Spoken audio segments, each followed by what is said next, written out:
Hey, Minifish. It's the 5th of June, 2024. I do sincerely pray that you're all doing well. Allegedly, apparently, possibly, the USS Eisenhower aircraft carrier has been attacked in the Red Sea and is on fire and leaving the area.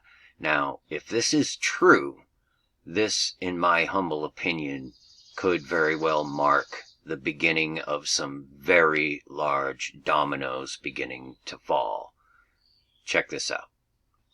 So here we go. This is the first attack. I'm going to mute the sound because there's some music underneath it. So here we go. I don't know if that's incoming or outgoing, but if you look up to the left here, you'll see a missile trying to interdict. You'll see a ship trying to shoot down their missiles, the Yemeni missiles, but here they come. As you can see, they're getting through and striking the Eisenhower. More missiles going out. Obviously missing the target. There's more come in and strike the Eisenhower. Right there.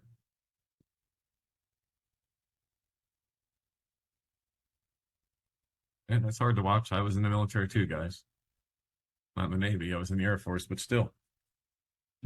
I don't like to see anyone losing their lives. The second one right here, I'm going to leave the sound on for this one because you can hear the impacts.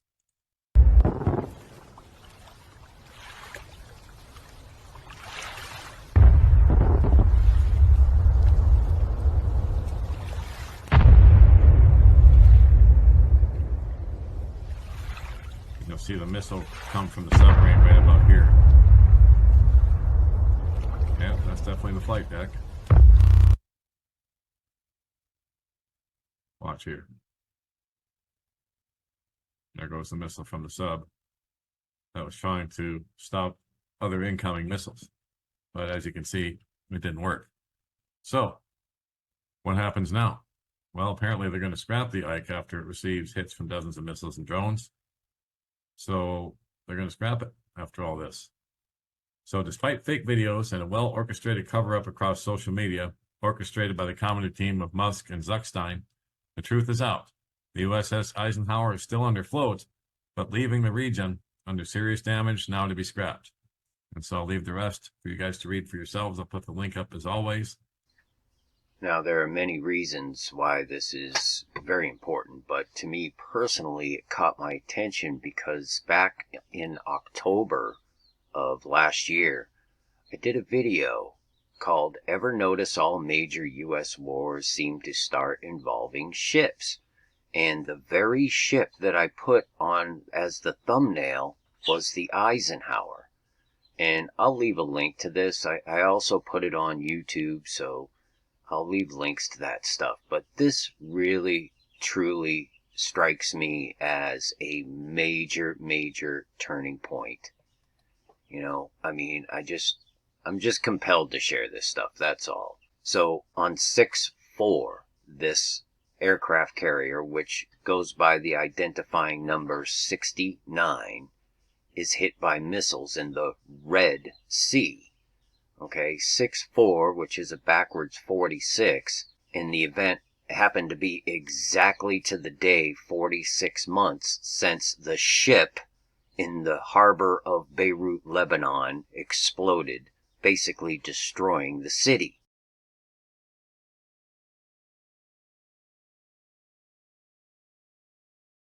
Which was in itself 6,900 days after 9/11, and it occurred at 6:09 p.m. Okay, now that's equivalent to 1,400 days ago, that 46 months, or 200 weeks exactly, which was the number of fallen on Mount Hermon, which is Lebanon, back in 2020. And since I've done that video back on October 18th, 2023, as of yesterday, 6-4 is exactly 230 days ago. So that 23, 46, 69, 9/11 pattern is hard and heavy in this, you guys. I'm really compelled by this one, and I'm sure there's more to share with this. And as I said, I'll leave links to everything I've got. If you haven't come to know Jesus Christ as your Lord and Savior, I highly suggest you inquire of him immediately. God bless you all. Peace and grace to you, sincerely. Many fish. Finally, my brethren, be strong in the Lord, and in the power of his might. Put on the whole armour of God, that ye may be able to stand against the wiles of the devil. For we wrestle not against flesh and blood, but against principalities, against powers, against the rulers of the darkness of this world, against spiritual wickedness in high places. Wherefore take unto you the whole armour of God,